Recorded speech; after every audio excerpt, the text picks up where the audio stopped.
ಈಗಾಗಲೇ ಪವಿತ್ರ ಗೌಡ ಅವರು ಜಾಮೀನಿನ ಮೇಲೆ ಬಿಡುಗಡೆಯಾಗಿದ್ದಾರೆ. ಜೈಲಿನಿಂದ ಹೊರಬಂದ ಬಳಿಕ ಅವರು ನೇರವಾಗಿ ದೇವಸ್ಥಾನಕ್ಕೆ ಹೋಗಿ ಈಗ ಅಲ್ಲಿ ಪೂಜೆಯನ್ನ ಮಾಡ್ತಾ ಇದ್ದಾರೆ. ಪವಿತ್ರ ಗೌಡ ಅವರ ಜೊತೆಗೆ ಈಗಾಗಲೇ ಈ ಪ್ರಕರಣದ ಮತ್ತೊಬ್ಬ ಆರೋಪಿ ಆಗಿರುವಂತಹ ಪ್ರದೋಷ್ ಕೂಡ ರಿಲೀಸ್ ಆಗಿದ್ದಾರೆ. ರೇಣುಕಾಸ್ವಾಮಿ ಕೊಲೆ ಪ್ರಕರಣದ ಆರೋಪಿ ಪ್ರದೋಷ್ಗೂ ಕೂಡ ಶುಕ್ರವಾರ ಜಾಮೀನು ಮಂಜೂರಾಗಿತ್ತು. ಈ ಹಿನ್ನೆಲೆಯಲ್ಲಿ ಪರಪ್ಪನ ಅಗ್ರಹಾರ ಜೈಲಿನಿಂದ ಪ್ರದೋಷ್ ಈಗ ರಿಲೀಸ್ ಆಗಿದ್ದು, ಪ್ರದೋಷ್ಗೆ ಅಂದರೆ ಈ ಒಂದು ಪ್ರಕರಣದಲ್ಲಿ ಪರಪ್ಪನ ಅಗ್ರಹಾರದ ಒಂದು ನಾವು ಗಮನಿಸ್ತಾ ಹೋಗೋದಾದ್ರೆ ಪರಪ್ಪನ ಅಗ್ರಹಾರದಿಂದ ಬೇರೆ ಜೈಲಿಗೆ ಸ್ಥಳಾಂತರ ಮಾಡಲಾಗಿತ್ತು ಪ್ರದೋಷ್ನ. ಅನಂತರ ತನ್ನ ತಂದೆಯ ಆರೋಗ್ಯ ಸರಿ ಇಲ್ಲ ಅಂತ ಹೇಳಿ ಮನವಿಯನ್ನು ಸಲ್ಲಿಸಿ ಮತ್ತೆ ಪರಪ್ಪನ ಅಗ್ರಹಾರ ಜೈಲಿಗೆ ಇಲ್ಲಿಗೆ ಕರ್ಕೊಂಡು ಬರಲಾಗಿತ್ತು. ಈ ಹಿನ್ನೆಲೆಯಲ್ಲಿ ಈಗ ಪ್ರದೋಷ್ ಕೂಡ ರಿಲೀಸ್ ಆಗಿದೆ. ಪವಿತ್ರ ಗೌಡ ಜೊತೆಗೆ ಪ್ರದೋಷ್ ಕೂಡ ಹೊರ ಬಂದಿದ್ದು, ಜೈಲಿನಿಂದ ಪವಿತ್ರ ಜೊತೆಗೇನೆ ಪ್ರದೋಷ್ ಬಂದ್ರು. ಬಳಿಕ ಪವಿತ್ರ ಗೌಡ ತನ್ನ ತಾಯಿ ತಮ್ಮನ ಜೊತೆಗೆ ಅಲ್ಲಿಂದ ಹೊರಟರು. ತನ್ನ ಆಪ್ತರ ಜೊತೆಗೆ ತೆರಳಿದ್ದಾರೆ. ಕೊಲೆ ಆರೋಪಿ ಪ್ರದೋಷ್ ಅವರು ಗಿರಿನಗರದ ತನ್ನ ಮನೆಗೆ ತೆರಳಿದ್ದಾರೆ. ಆರೋಪಿ ಪ್ರದೋಷ್ಗೂ ಕೂಡ ಶುಕ್ರವಾರವೇ ಬೇಲ್ ಮಂಜೂರಾಗಿತ್ತು. ಆದರೆ ನಾವು ಹೇಳಿದ್ವಲ್ಲ, ಒಂದಷ್ಟು ಷರತ್ತುಗಳಾಗಿರ್ಬೋದು ಅಥವಾ ಏನೇನು ಜಾಮೀನು ಪ್ರಕ್ರಿಯೆಗಳಿದೆ ಅವೆಲ್ಲವೂ ಕೂಡ ಮುಗಿದು ನಿನ್ನೆಗೆ ತಡರಾತ್ರಿ ಆಯಿತು. ಆ ಹಿನ್ನೆಲೆಯಲ್ಲಿ ಇವತ್ತು ಬೆಳಗ್ಗೆನೆ ಇವರೆಲ್ಲರನ್ನು ಕೂಡ ರಿಲೀಸ್ ಮಾಡಲಾಗಿದೆ. ಪವಿತ್ರ ಗೌಡ ಹಾಗೆಯೇ ಪ್ರದೋಷನ್ನ ಒಟ್ಟಿಗೆ ಅಲ್ಲಿ ರಿಲೀಸ್ ಮಾಡಲಾಗಿದ್ದು, ಜೈಲಿನಿಂದ ಅವರು ಹೊರಬರ್ತಾ ಇರುವಂತಹ ದೃಶ್ಯಗಳು ಇವು ನಾವು ನಿಮಗೆ ಈಗ ತೋರಿಸಿದ್ದು. ಅಲ್ಲಿ ಪ್ರದೋಷ್ ಇದ್ದಾರೆ, ಪವಿತ್ರ ಗೌಡ ಇದ್ದಾರೆ. ಹಾಗೆಯೇ ಪ್ರದೋಷ್ ತನ್ನ ಸ್ನೇಹಿತರ ಜೊತೆಗೆ ಜೈಲಿನಿಂದ ಹೊರ ಬಂದ್ರೆ, ಪವಿತ್ರ ಗೌಡ ತನ್ನ ತಾಯಿ ಹಾಗೆಯೇ ಸಹೋದರನ ಜೊತೆಗೆ ಜೈಲಿನಿಂದ ಅಲ್ಲಿ ಹೊರ ಬಂದಿರುವುದನ್ನು ಕೂಡ ನಾವೀಗ ನಿಮಗೆ ತೋರಿಸ್ತಾ ಇದ್ವಿ. ಆ ನಂತರ ಪ್ರದೋಷ್ ಹಾಗೆಯೇ ಪವಿತ್ರ ಗೌಡ ಅವರು ಪವಿತ್ರ ಗೌಡ ಅವರು ತನ್ನ ತಾಯಿ ಮತ್ತು ಸಹೋದರನ ಜೊತೆಗೆ ದೇವಸ್ಥಾನಕ್ಕೆ ಭೇಟಿ ಕೊಟ್ಟು ತನ್ನ ಮನೆಗೆ ಹೋಗ್ತಾ ಇದ್ರೆ, ಪ್ರದೋಷ್ ತನ್ನ ಸ್ನೇಹಿತರ ಜೊತೆಗೆ ಗಿರಿನಗರದಲ್ಲಿರುವಂತಹ ತನ್ನ ಮನೆಗೆ ಈಗ ತೆರಳಿದ್ದಾರೆ ಅನ್ನುವಂತಹ ಮಾಹಿತಿ ಕೂಡ ಲಭ್ಯ ಆಗ್ತಾ ಇದೆ. ಈಗಾಗಲೇ ಈ ಪ್ರಕರಣದಲ್ಲಿ 17 ಆರೋಪಿಗಳಿದ್ದು ಈಗಾಗಲೇ ಅನೇಕರಿಗೆ ಇದರಲ್ಲಿ ಜಾಮೀನು ಕೂಡ ಸಿಕ್ಕಿದೆ. ಇನ್ನೂ ಕೆಲವರು ಕೂಡ ಜೈಲಲ್ಲಿ ಇದ್ದಾರೆ. ಕೆಲವರಿಗೆ ಜಾಮೀನು ಸಿಕ್ಕರೂ ಕೂಡ ಇನ್ನೂ ಕೆಲವರು ಹೊರಬರೋದಕ್ಕೆ ಸಾಧ್ಯ ಆಗಿಲ್ಲ. ಯಾಕಂತ ಹೇಳಿದ್ರೆ ಜಾಮೀನು ಪ್ರಕ್ರಿಯೆಗಳಿದೆಯಲ್ಲ ಅದನ್ನ ಇನ್ನೂ ಕೂಡ ಮಾಡೋದಕ್ಕೆ ಕೆಲವರಿಗೆ ಸಾಧ್ಯ ಆಗಿಲ್ಲ ಅನ್ನುವಂತಹ ಮಾಹಿತಿಗಳು ಕೂಡ ಲಭ್ಯ ಆಗಿದೆ. ನೋಡೋಣ ಏನೇನು ಆಗತ್ತೆ ಈ ಪ್ರಕರಣದಲ್ಲಿ. ಯಾಕಂತ ಹೇಳಿದ್ರೆ ಒಂದು ದೊಡ್ಡ ಗಂಭೀರವಾದಂತಹ ಪ್ರಕರಣ, ಕೊಲೆಯ ಪ್ರಕರಣ. ಈ ಪ್ರಕರಣದಲ್ಲಿ ಈಗ ಪವಿತ್ರ ಗೌಡ ಪ್ರದೋಷ್ಗೆ 6 ತಿಂಗಳ ಬಳಿಕ ಜಾಮೀನು ಸಿಕ್ಕಿದೆ.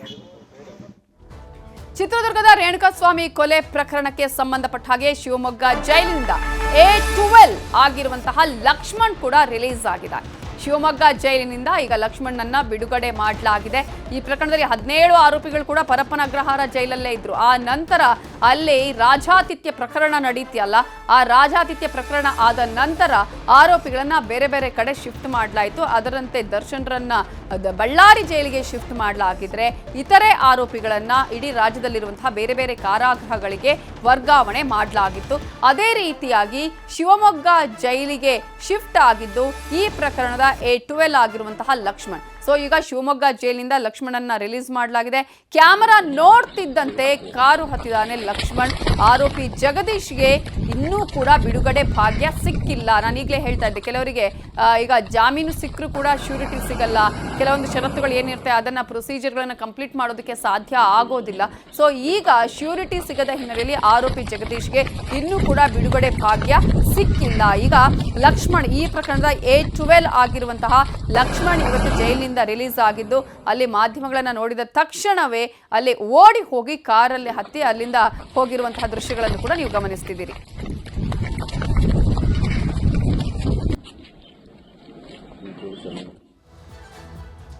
ವಜ್ರಮುನೇಶ್ವರ ದೇವಸ್ಥಾನದಿಂದ ಈಗ ಪವಿತ್ರ ಗೌಡ ಹೊರಟಿದ್ದಾರೆ. ತಲಘಟ್ಟಪುರದ ವಜ್ರಮುನೇಶ್ವರ ದೇವಸ್ಥಾನಕ್ಕೆ ಬಂದು ಅಲ್ಲಿ ಪೂಜೆಯನ್ನ ಇಷ್ಟೊತ್ತು ಮಾಡಿದ್ರು. ಈಗ ತಲಘಟ್ಟಪುರದ ತಾಯಿ ಮನೆಗೆ ಹೋಗ್ತಾರೋ ಅಥವಾ RR ನಗರದಲ್ಲಿರುವಂತಹ ತನ್ನ ಮನೆಗೆ ಬರ್ತಾರಾ ಅನ್ನೋದು ಕೂಡ ಈಗ ಕಾದು ನೋಡ್ಬೇಕಾಗತ್ತೆ. RR ನಗರದ ಮನೆಗೆ ಬರ್ತಾರಾ ಪವಿತ್ರ ಗೌಡ ಅಂತ? ಯಾಕಂದ್ರೆ ಪವಿತ್ರ ಗೌಡ ಅವರನ್ನ ಅರೆಸ್ಟ್ ಮಾಡಿದ್ದೆ ಅವರ RR ನಗರದಲ್ಲಿರುವಂತಹ ಮನೆಯಿಂದ. ಈ ಒಂದು ಪ್ರಕರಣ ಆದ ನಂತರ ತನಗೂ ಅದಕ್ಕೂ ಸಂಬಂಧ ಇಲ್ಲ ಅನ್ನುವಂತಹ ರೀತಿಯಲ್ಲಿ ಇವರು ಇದ್ರು, ಮನೆಯಲ್ಲಿದ್ರು, ಏನು ಗೊತ್ತಿಲ್ಲ ಅನ್ನುವಂತಹ ರೀತಿಯಲ್ಲಿ ಇದ್ರು.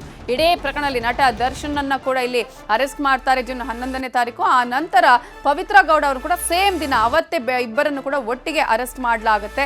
ಅವತ್ತಿನ ದಿನ ಒಂದ್ಸಲ ಬಂದವರು, ಆ ನಂತರ ಮಹಜರು ಪ್ರಕ್ರಿಯೆ ಪ್ರಕ್ರಿಯೆಗಳಿತ್ತಲ್ಲ, ಮಹಜರು ಪ್ರಕ್ರಿಯೆಯ ಸಂದರ್ಭದಲ್ಲಿ ಮತ್ತೆ ಮನೆಗೆ ಹೋಗ್ತಾರಲ್ಲಿ ಏನೇನು ಆಯಿತು ಅನ್ನೋದನ್ನ ಆಗ ದೊಡ್ಡ ಮಟ್ಟದಲ್ಲಿ ಇಶ್ಯೂ ಆಗಿದ್ದು ಪವಿತ್ರ ಗೌಡ ಅವರು ಲಿಪ್ಸ್ಟಿಕ್ ಹಾಕೊಂಡು ಬಂದಂತಹ ವಿಚಾರಗಳು ಕೂಡ. ಕ್ಯಾಮ್ರಾಗಳನ್ನ ನೋಡಿದಂಥ ಸಂದರ್ಭದಲ್ಲಿ ಅವರು ಮುಖವನ್ನು ತಿರುಗಿಸಿ ಒಂದು ವಿಚಾರ ಹೇಗಾಯಿತು, ಅದರಿಂದಾಗಿ ಅಧಿಕಾರಿಗಳು ಸಾಕಷ್ಟು ಜನ ಸಸ್ಪೆಂಡ್ ಆಗುವಂತಹ ಪರಿಸ್ಥಿತಿ ಕೂಡ ನಿರ್ಮಾಣ ಆಗಿತ್ತು. ಈಗ ಪವಿತ್ರ ಗೌಡ ಯಾವ ಮನೆಗೆ ಹೋಗ್ತಾರೆ, ತನ್ನ ತಾಯಿ ಮನೆಗೆ ಹೋಗ್ತಾರೋ ಅಥವಾ ತನ್ನ ಮನೆಗೆ ಬರ್ತಾರಾ ಅನ್ನೋದು ಈಗ RR ನಗರದ ಮನೆಗೆ ಪವಿತ್ರ ಬರುವಂತಹ ಸಾಧ್ಯತೆಗಳು ಇದೆ. ಈಗ RR ನಗರದಲ್ಲಿರುವಂತಹ ಪವಿತ್ರ ಗೌಡ ಅವರ ಮನೆಯಲ್ಲಿ ಸ್ವಚ್ಛತಾ ಕಾರ್ಯ ಕೂಡ ನಡೀತಾ ಇದೆ. ನಿನ್ನೆಯೇ ಸ್ವಚ್ಛತಾ ಕಾರ್ಯವನ್ನ ಮಾಡಲಾಯಿತು, ಆ ನಂತರ ಪೂಜೆಯನ್ನ ಕೂಡ ಮಾಡಲಾಗಿದೆಯಂತೆ.